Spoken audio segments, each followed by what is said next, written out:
স্বপ্নে অন্যের বিয়ে হতে দেখলে কি ব্যাখ্যা হতে পারে? ধৈর্য ধারণ করে ভিডিওটা দেখুন।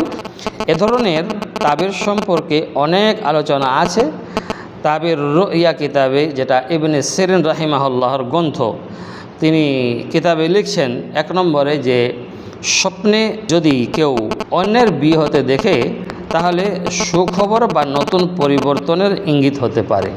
2 নম্বর যে ব্যাপারটা হলো, অন্যের বিয়ে হতে দেখে তাহলে দায়িত্ব বা নতুন কাজ।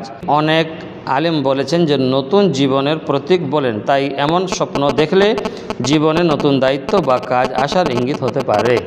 3 নম্বরে যেটা রয়েছে, উদ্বেগ বা চিন্তার প্রতিফলন হতে পারে। যদি স্বপ্নে বিয়ের পরিবেশে অতিরিক্ত গানবাজনা বা বিশৃঙ্খলা থাকে তাহলে কিছু আলেমের মতে বলা হয়েছে এটি চিন্তা বা সমস্যার ইঙ্গিত হতে পারে।